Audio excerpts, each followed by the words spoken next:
Hello guys, Anfield here. Welcome back to another Ranger guide video finally. I've wanted to make a new Ranger Awakening guide for some time to account for updates to the class and to have a more comprehensive reference guide for players trying to pick up Ranger Awakening, which isn't what you might call a new player class. My hope is that this guide will help players interested in the spec to try it out. Succession is by far the most popular spec with new players to the game and class due to its ease of use, and I hope that this video will help some of you that are curious about the Awakening spec to try it out.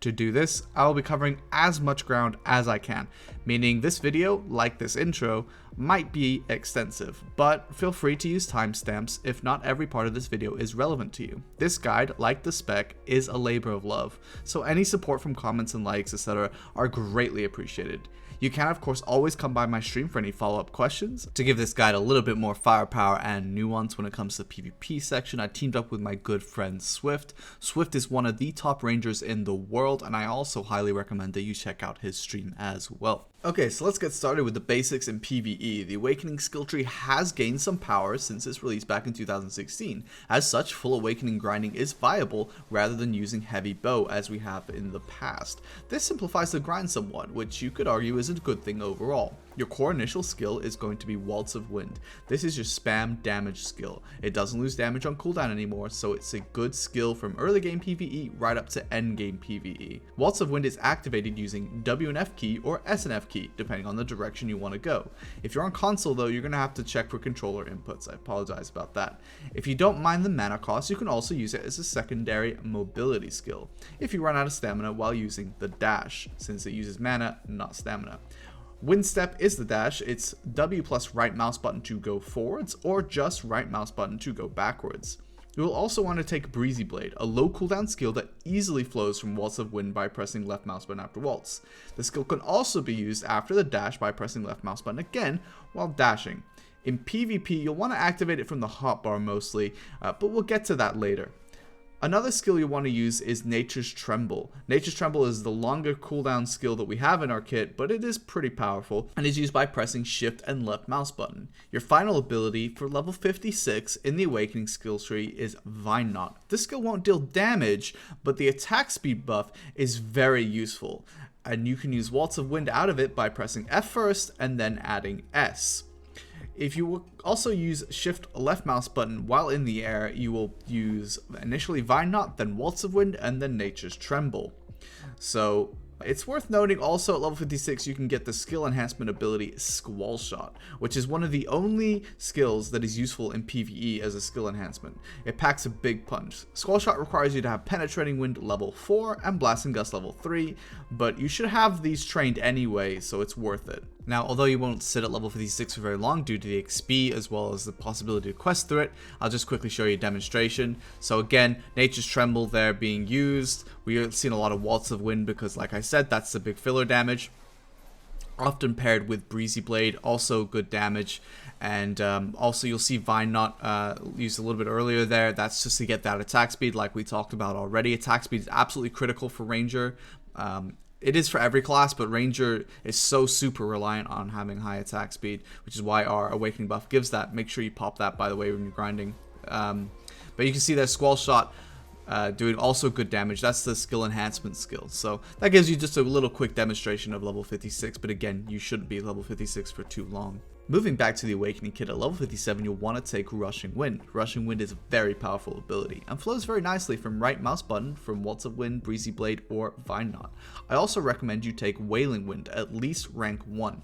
You will want to max it at some point, but if you're struggling for skill points, rank 1 is sufficient to take its flow Tempest at level 57.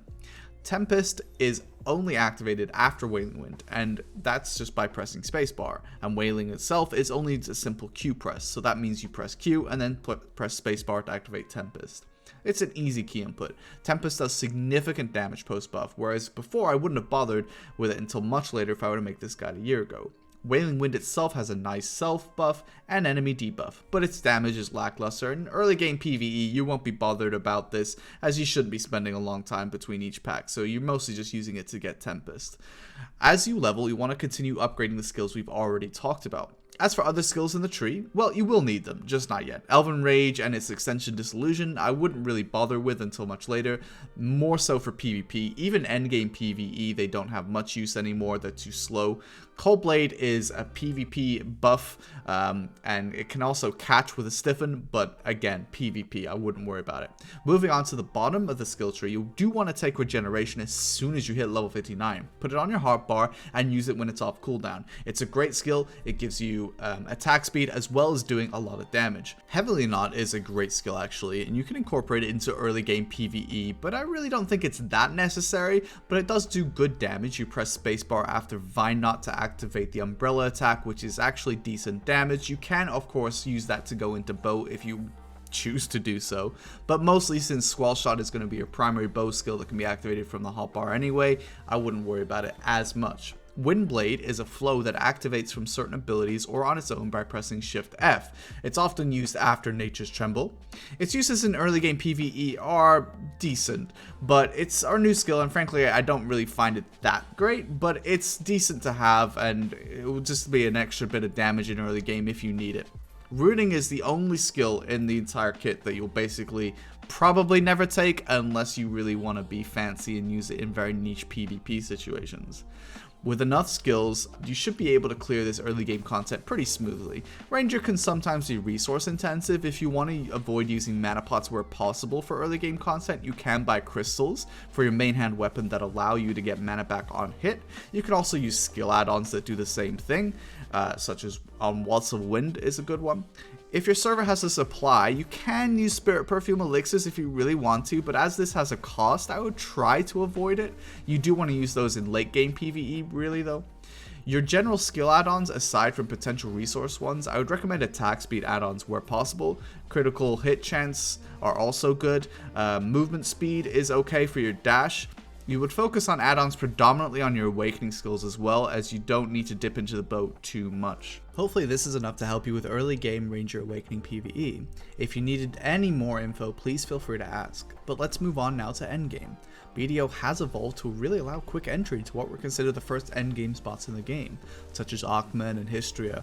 While they may not be as much endgame these days, the skills you will learn here will set you up for more relevant spots later when it comes to learning how to pull, how to buff yourself, debuff the packs, and your DPS coordination.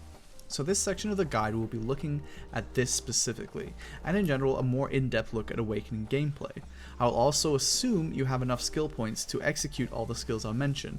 There are no half measures with Ranger. So let's begin with the pull. Ultimately how you pull is up to you, but using the bow is often the most effective means of pulling mobs to you. You can use Blasting Gust to do this with a directional key, Q, and left mouse button. Or you can use Descending Current, which you can use from the hotbar. This will not do damage like the Prime variant, but it will still pull the mobs to you. If you want, you could pull with Penetrating Wind, either by using the Kiss of the Wind flow, which is Razor Wind into Penetrating Wind, activated first by pressing E and then immediately Shift L and B together. You can and probably should add R and B for Charging Wind as well, especially if you have the Charging Wind skill add-on, which is a tier 3 add-on. You can also use Sharp Feather 1, which allows you to use an F kick after you shoot Blasting Gust, for example, and once again you add Shift L and B and probably R and B as well. This will take some initial practice if you've never done it before, but I will cover it later in the video in the PvP section. Your DPS rotations are going to vary depending on a few factors, namely your gear versus the monsters you're fighting. At Star's End, having 261 AP Kudum versus having 281 AP Kudum will make a big difference, meaning at the higher AP, you'll not need to focus as heavily on buffs and debuffs, and in general, you'll need less skills to kill that pack. But also, some mechanical differences at endgame spots can also change your approach. For example, mobs with more consistent CC threat might require you to have some restraint on some abilities that don't provide protection for you.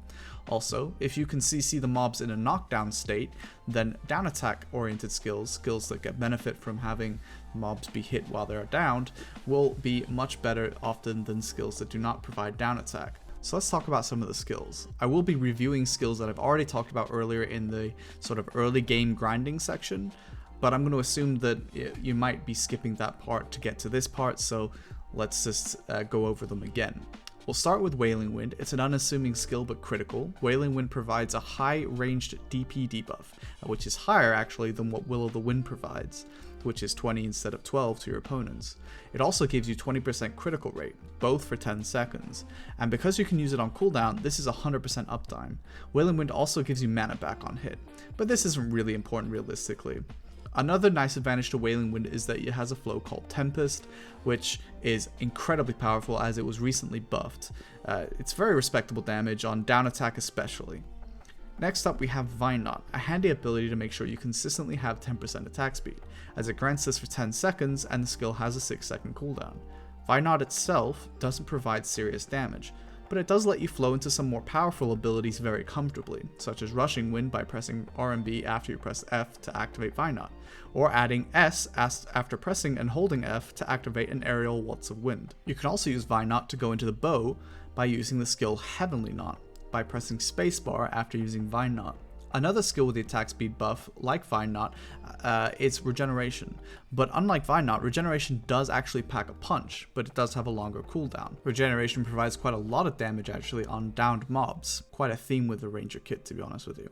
However, it doesn't naturally flow into anything, so you can just use whichever skill you want after it. I'll quickly cover the auto attack, which is like LMB, WLMB, and also Cold Blade, which is S and LMB, which is an actual ability. The auto attack does give plus 10 ranged AP for 10 seconds. It's relatively fast, but I generally don't find it to be as useful as you might think it might be, but you could use it in the pulling stage.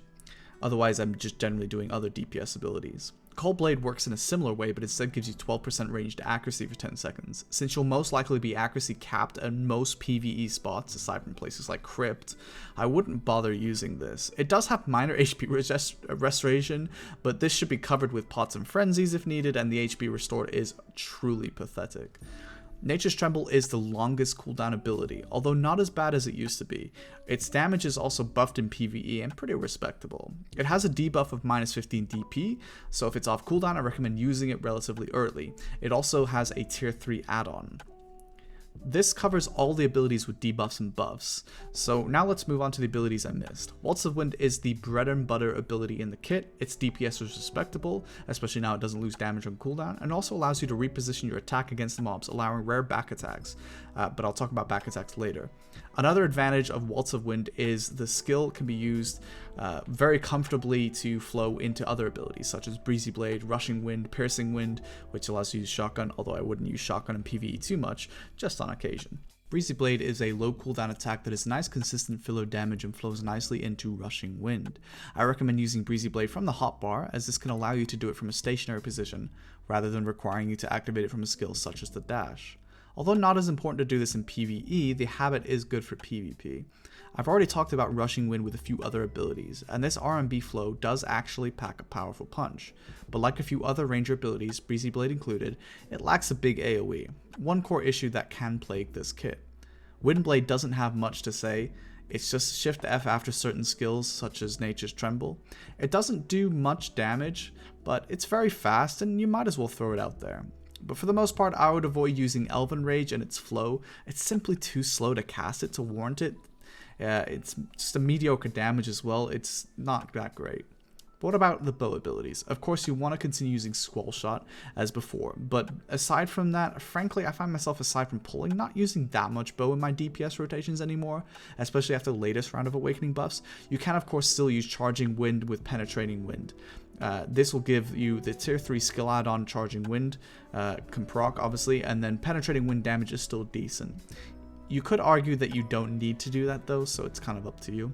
Again, you do want to use Squall Shot as often as possible. I mentioned it earlier, but this skill enhancement is the only one worth using in PvE, but it's very, very good. Again, especially on downed mobs.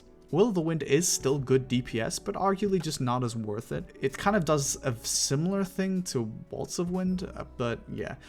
If you struggle with stamina management, Will of the Wind will just cut right through you. So let's start with some grinding breakdown. So we're going to start with Aakman. It is an early grind spot that you can achieve now with relatively a small amount of time, I would say, especially with Narcolian gear. So as you can see here, I've taken quite a lot of my gear off, but keep in mind I do have a Pen Black, so that's quite a lot of extra monster AP and some other factors too. So it's not like it won't be the same as someone else with 230 AP that's just started playing. It's a little bit more than that.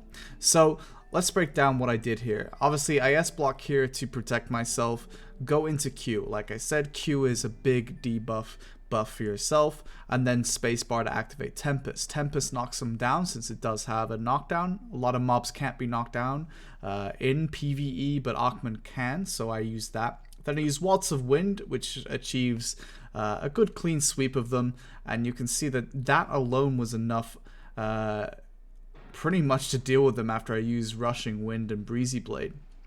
So a little bit of cleanup there. You can see a little bit of Penetrating Wind just to kill the last mob there. So pretty smooth, easy kill. So let's move on to our next one here. Again, we're grouping up the mobs.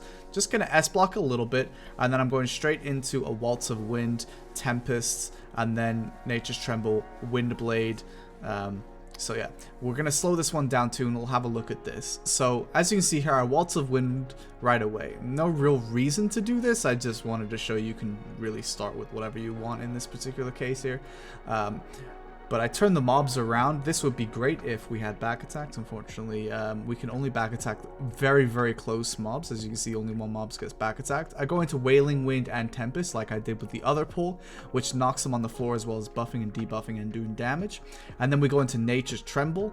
Big hitting skill here. As you can see, down attack damage comes up. Majority of the mobs are already dead by the time I use Windblade, which is a follow-up skill with Shift F. So yeah, at this point I'm just killing the last remaining mobs, which I could choose not to do. I could just pull them into the next pack. You can see they're heavily not out of Vine Knot. This is Razor Wind into Penetrating Wind and Charging Wind. Mob is still alive, and I'm gonna, be persistent. I'm gonna finish it off. So we're gonna pop it with a Squall Shot. I put Squall Shot on my hotbar. You don't have to. You can use the hotkey, but I prefer it that way. So moving on to a more relevant endgame spot here, we're going to look at Star's End. I'm going to use 256 AP, 249 with Awakening here to demonstrate this. Again, like I said earlier, it's not exactly perfect, but hopefully it'll show you. As you can see, the down attack damage is very good here. Nature's Tremble straight into a Squall Shot. So again, slowed down. I was using Descending Current to pull the mobs to the crystal. Descending Current does little damage, but it will pull them, like I explained earlier, which is good to just get mobs down without killing the crystal.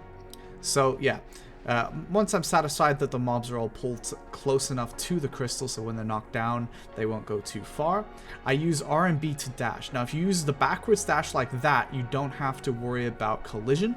I'm hitting them with Wailing Wind and then Tempest. A lot of times you probably want to save Tempest for actually after the mobs have been destroyed and knocked down, or sorry, the crystal's been destroyed, the mobs are knocked down, but in this case, whatever.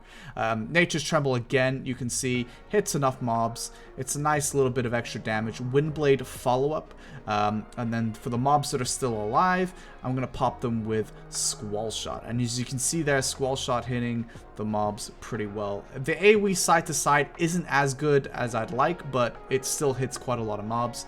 And there you can see I just do a little bit of cleanup there with the bow out of habit. You could have Waltz of Wind them though, you don't have to use the bow there. If they're low HP, it's probably faster even, but old habits die hard. So you can see here the crystal is half HP, again Tempest using it to destroy. Again, like I said, you can choose instead to not use Tempest there and just save Tempest for when they're in the knockdown state. But the damage is really good regardless, and I have enough skills that do down attack damage, so I didn't really care that much. So you can see here I've used, once again, I feel like, honestly, in my experience, Descending Current is an excellent way to pull these mobs, but with other mobs it's not always as good, so it just kind of depends. But Star's End, I feel like they respond pretty quick to Descending Current. So you can see there the damage coming out here of the pack after the crystal pull, and I'm just using Waltz of Wind to reposition myself a little bit. Breezy Blade there into Rushing Wind. So a lot of damage coming out. You can see only one mob is getting back attack. That's the mob absolute closest to me, which is unfortunate mechanic with ranged attacks. Even though our bow skills are melee style in terms of like we're using swords and we're close, they are counted as ranged attacks. So that's why ranged debuffs and buffs apply to us.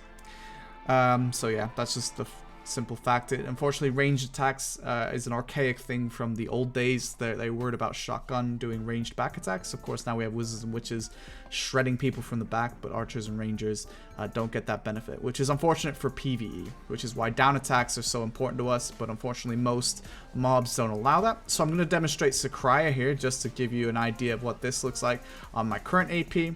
So that's Sycraia pack with my current AP, which obviously is quite high, plus I have the benefit of the Pen Black Star on the bow. Even though it's a bow and I'm using Awakening Skills, the damage from the bow, or the buffs from the bow itself do actually transfer, as well as obviously 30% of the damage. So you can see here, again, I use Descending Current. That's because it's actually really good for Sycraia. The mobs respond very quickly, they're very fast mobs. What's important about Sycraia here is you can actually get some back attacks, as the mobs do kind of tighten up the packs a little bit more than some other grind spot, which is really nice. So yeah, I will use Waltz of Wind to basically recover, sort of like change my position to get behind them, because you will be able to get some back attacks. Not a lot, but you'll get some, and I think it's important that you try. So I'm just going to take some AP off here, again, just to sort of demonstrate on lower AP. So I took the distos off there. So yeah, once again, pulling the same way. Wailing Wind comes out in Tempest immediately, just because I'm no down attack here, just to get as much debuff and buff damage as I can initially, and then I go into another combo there, as you can see. So despite having the lower AP, again, I do have the benefit of some other bonuses you might not have on similar gear, or rather not on similar gear, but actually similar AP and DP. You'll have different stats, but it can still work. So with PvE out of the way, we can move on to PvP. But first, I just want to do a little bit of intro about how the Awakening sort of functions in PvP, but you're welcome to skip. With no block to sit in, no permanent protected movement, no real protected CC outside of the core skills, I'm discounting Evasive Explosive Shot as it's got a gap at the start, and thanks to desync, you can be CC'd in the iframe portion a lot. And no super armor trading damage, Ranger Awakening will require a high degree of knowledge to be successful. This means understanding the kit protection is probably your first and foremost priority. Awakening abilities, where the bulk of the protection lies, is not there to do trading super armor damage against your enemies like many other classes. It's there to keep you alive long enough to kill your opponent. In many ways, you could consider the kit built to lure your enemies in to successfully counterattack them. This is a dangerous game, but with no speed, no escape mechanic, it's kill or be killed. You may of course be wondering how about the bow kit. Well, sure, we don't have the prime abilities damage scaling, but it's still range, right? Well, yes, kind of, but it's a bit more complex than that. Unlike Archer and Wizard and Witch, we have no protection from bow attacks or CCs, which in a normal game may be okay, as range is on its own kind of an inherent form of protection typically. But in BDO, classes are fast, like way fast. Even the melee classes, aside from being faster than you, have their own range CCs. Very few classes will let you sit in the bow, and even if they did, it's unlikely with gear progression being the way that it is that you could really punish them like the Succession might. Now, you may be thinking, well, this sounds a bit...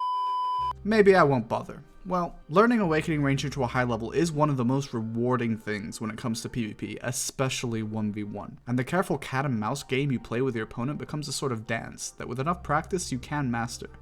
There is a reason, despite clear, more meta choices available, Awakening Ranger has such a loyal, dedicated fan base. It's really, really fun. Now with that out of the way, let's get into it. So I'm going to use a protection rotation here. You can cycle different abilities. We do have enough protection that you don't have to do the same exact abilities. But just generally showing you a couple of ones here. You can see Elven Rage, sometimes I'll use that. It's okay against grab classes and classes that aren't that fast about getting behind you quickly. It does have a gap at the start, and then the first part of it's forward guard into super armor. You can see a lot of Breezy Blade, Rushing Wind, Breezy Blade low cooldown skill. The dash obviously also low cooldown, and that's an iframe, so that's excellent. ES you'll see me use twice, and the reason for that is because the second one is still iframe. If I used another one after that, it would be unprotected, but if I used another one after that, it would be protected. It's kind of an unusual skill where every other one is protected. So Wailing Wind, sometimes I'll use that. It's forward guard and I can debuff an opponent, but you do need to be careful because it locks you in animation. Generally, you do want to move around a lot. The best, obviously, protection is iframe, though. So, yeah, super armor is okay, but you can be slowed and grabbed. Forward guard, you can be grabbed, but not slowed and take damage. So that's kind of good, depending on the situation in class. So, just to show you some examples here with my friend Raiki, you might have seen earlier as well that I was dueling Vayne for some intro shots here.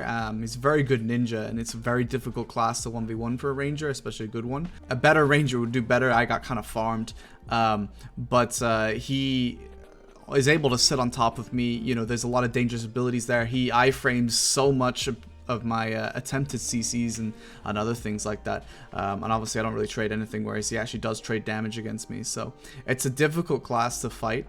Here is a Guardian though, so obviously a very different, a much slower class, although Guardian, when played correctly, is faster than most players will give it credit for.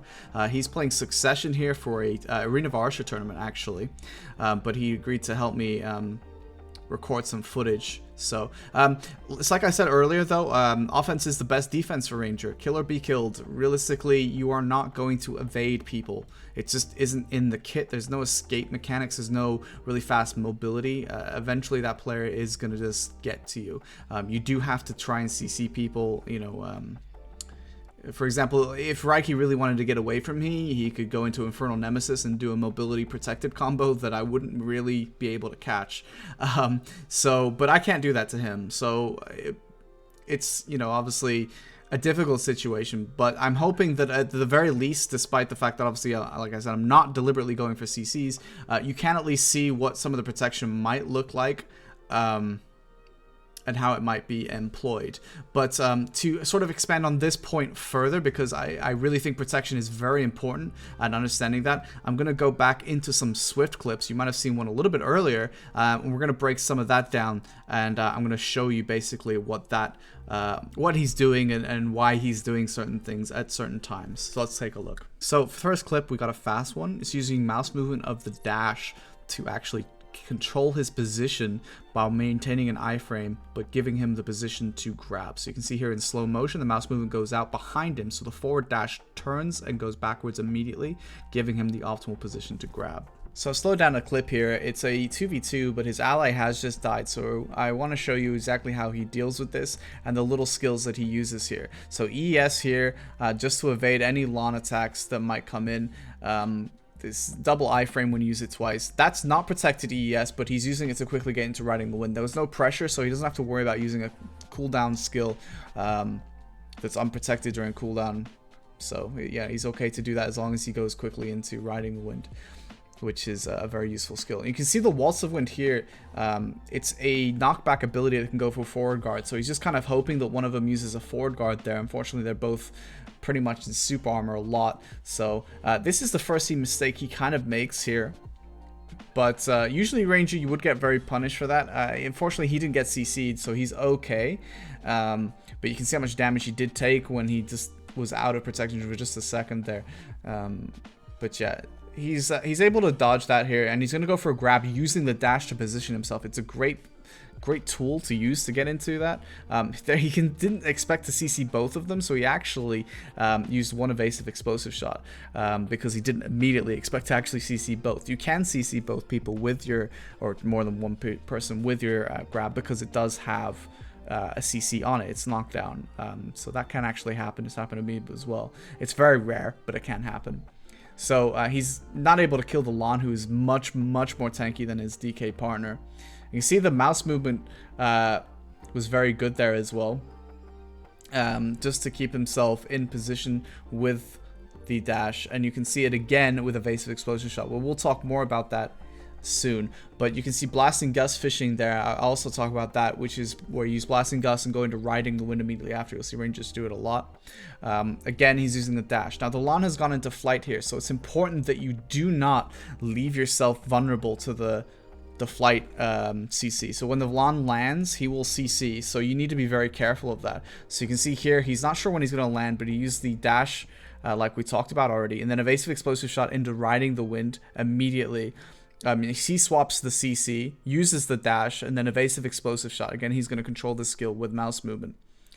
This allows him a greater degree of control and you can see he's dodging the lawn right here.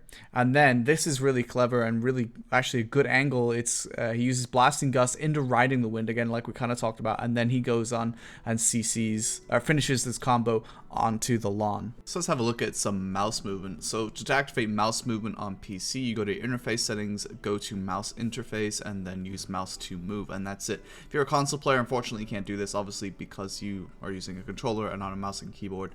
But for PC players, this is sort of like another level. A lot of classes can benefit from mouse movement, not just Ranger, but Ranger has a lot of skills you can mouse movement. I'm going to show a couple of them here. So Call from Sky, you can mouse movement here. It controls the direction of the skill. You want to make sure that for the majority of Ranger abilities that you place the mouse preemptively behind your character. So that's what allows you to do some of these things. So you saw Waltz of Wind there. I'm able to control the direction. Evasive Explosive Shot, make sure you put the mouse behind you. The dash there, mouse behind you, so you should get the general idea. The only skills you really don't need to do that would be, I guess, Breezy Blade and Rushing Wind. The mouse movement is fine to be placed off onto your left or right or so to control the direction. But you can also still place it behind you if you need to. This allows you to control your direction a little bit easier and potentially find grabs rather than be forced into the direction the skill automatically will go to. You do need to be careful there. I'm showing you a little bit of rustiness there. You can basically, if you click a little bit too much, you'll actually literally use mouse to move. Like you'll walk towards the mouse click, so don't like double click that. You need to be careful of doing that. But hopefully this kind of gives you an idea. It'll take some practice if you've never done it before. But again, like I said, make sure that for the majority of these skills, mouse behind you. Let's have a look at Penetrating Wind finally. Kiss of the Wind is a flow for Razor Wind, and Sharp Feather is a flow for the kick. There are other Sharp Feathers, but we're going to focus on Sharp Feather 1, which is the core one. So Kiss of the Wind, like I said, is Razor Wind. So to activate this with Penetrating Wind and Charging Wind, you'll basically be pressing E and then Shift L and B, R and B. You can release Razor Wind and then release Penetrating Wind by pressing E, left mouse button to shoot, and then adding Shift L and B, R and B later. So R and B, by the way, once again, is Charging Wind. L and B on its own would just be Penetrating Wind. Now, if you add R and B, you do get the advantage of having an extra down smash skill. We'll cover that in a bit. And also you can add Spacebar, and Spacebar will trigger Extreme Charging Wind, which is like sort of technically the flow of Charging Wind, kind of. But that will add what's called Shotgun, obviously, by the player base. So the Extreme Charging Wind is Shotgun. So we're going to look at Sharp Feather next. Sharp Feather is an interesting kind of skill. Basically, you F kick and then Shift L and B again. So this is, as you hit the target with your kick, you'll trigger the skill. But if you don't hit with the kick, you don't trigger the skill. You can't hit air with it. You have to hit an opponent. Now, we don't really want to be in melee range doing that most of the time, so we're going to use a little trick here with the bow. So basically what we're going to do is use Blasting Gust to trick the game into thinking we've landed a kick. To do that, when the arrow is landing from Blasting Gust, we F kick, and the game thinks that we've landed a kick. And then you can then you can hit Shift L and B and R and B if you want. So that would add Penetrating Wind, Charging Wind, and then obviously you can add Spacebar once again. You can actually spam that as well. And then we also have Tearing Arrow, which is doesn't require flow. That's S and E, and then Shift L and B, R and B. So another thing you might want to keep in the locker, so to speak. And you can also use sort of Evasive Shot, as showing you some demonstration of that there, which is where you use Evasive Shot to move and then replace the skill. So you can see that there with Tearing Arrow, Penetrating Wind there. So if you want to learn how to do that, you can do that too. So why would you spam Penetrating Wind? Well, I'm going to show you. Basically, Penetrating Wind and Charging Wind both have Down Smash on them. Down Smash is a CC extension past the normal CC limit. And it's a very useful tool, especially against very, very tanky players. So I'm showing you here with my Mystic friend I made at like 4 AM while I was recording these things. He was helping me be like a little target dummy here, and we had chatted for a while as well after this. But as you can see, I'm basically looking for down smash here. So you can see those little bounces there, they're not actually core CCs. They're not knockdown, bound, or float. It's down smash, which is a much more, I guess, different mechanic. It's still a CC kind of, but it doesn't count towards the CC cap. So I took a lot of gear off here, and I'm just showing you like where you would like basically fish for another CC. Unfortunately, I'm a little bit too much damage for him. He didn't have very much DP, So it's difficult to show exactly, but basically you can. I've already grabbed and used regeneration for down smash or for knockdowns, so you can see there that I've already hit the 2.0 CC cap. But then I down smash him, and then I'm able to reset the CC with a blasting gust. So that's actually 3 CCs. So let's look at the CCs in the kit. Starting with the bow, you have Blasting Gust. It's a knockdown. Knockdowns are in a bit of trouble at the moment due to the adamantine meta, but still useful. They are the best CC if you can land them, but they do get resisted a lot in the current state of the game. You can see that I use Riding the Wind a lot. You can also C-swap. So Riding the Wind is the little skill there, the little jump there. It's very useful because it's super armor. You can also long-range knockdown from Blasting Gust from 2 different ways. Tearing Arrow, which is what I use there, but you can also use it from Pinpoint, but I don't like Pinpoint for some other reasons. So you can do that though, Pinpoint Blasting Gust. But that was Fury Arrow. Fury Arrow is a really fast CC knockback, and you can add Q at the end, which is Blasting Gust again. So if you knock back, you can knock them on the floor after you've achieved the knockback. So that was Tearing Shot. Tearing Shot is a long-range stun.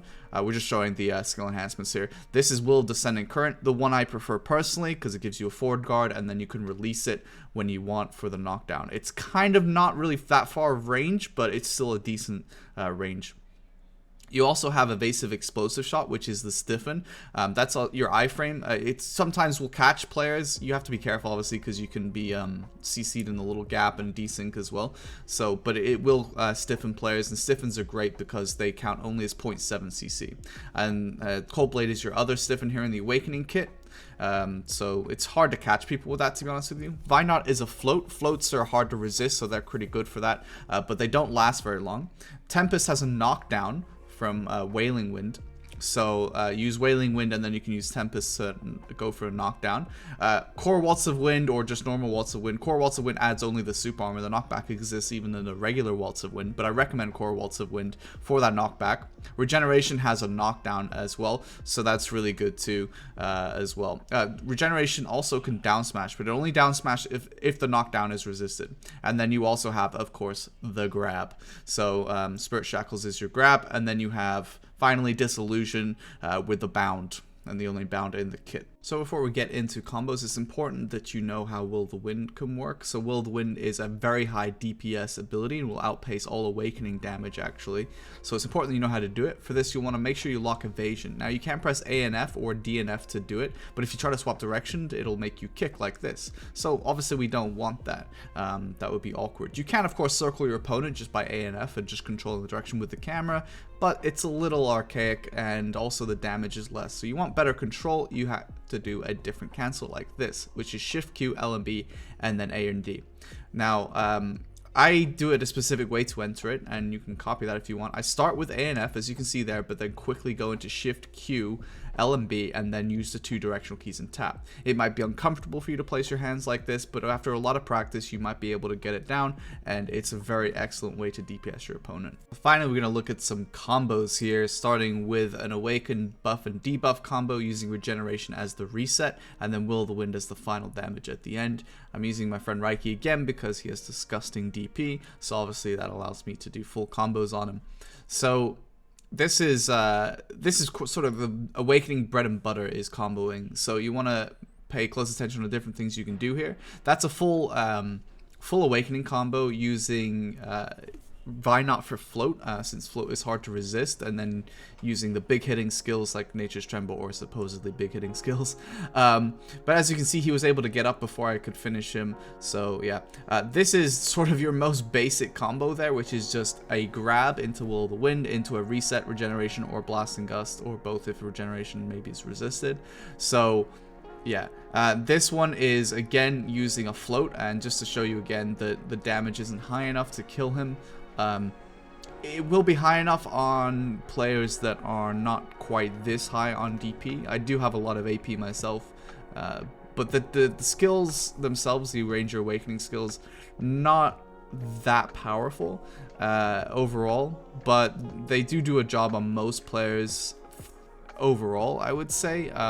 You might struggle with evasion if you don't have already good accuracy accessories in. But with bags and maybe a Turo belt and a Zarka, you should be fine. So you can see there again, just like sort of mixing it up a little bit. You can be a little bit more creative, but realistically you always want to try to go for knockdown, unless your opponent, I mean, realistically a lot of people here have really good resistances to knockdown thanks to adamantines, but you can still try to go for knockdowns since they are the best CC. They put you on the floor the longest. And of course, like I showed earlier, you can't go for down smash, but down smash, like you see here, isn't always going to work. It's a 30% chance, so even with charging wind and penetrating wind, you can still fail down smash.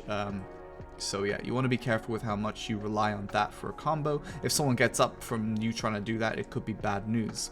So I'm trying to show the stiffen. So you start with like, if you catch someone with evasive explosive shot, but he just resisted it, unfortunately, so I didn't get to demonstrate that as much. But yeah, so you can obviously grab out of the stiffen, and stiffen is only a 0.7 CC. There you can see resistances coming into play, so this is why I'm saying be wary of resistances. One thing that I'll sometimes do if I want a double knockdown is I will use Tempest, so Wailing Wind Tempest, and if Tempest is resisted, then I'll use Regeneration rather than just go for Regeneration, because that way you get double knockdown chance with both skills. They can of course resist that, that's just the nature of resistances. Maybe one day Pearl Abyss will do something about that, but for now they haven't. So if you catch someone with a tearing shot there, which is a long range stun, right? Stun is actually a good CC because it does keep them CC'd for a while, but you do want to put them on the floor. So I ran up to him, I used Cold Blade since it's a stiffen, and that is a 0.7 CC. So at that point I'm 1.7. I'm still under the 2.0 cap, which means I can do another hard CC, and then yeah. So that's something that you might want to try doing as well after you landing a tearing shot, because you can buff yourself while keeping them CC'd. So that's it. Thank you so much for watching. Hopefully I didn't miss too much, but if you do have any follow-up questions, feel free to leave them in the comment section. I'll try to get to them, but better is probably just come by the stream or leave them in the stream Discord, and that's a lot easier for me to see those. But thank you so much for watching. I hope you guys enjoyed, and I'll catch you on the next video.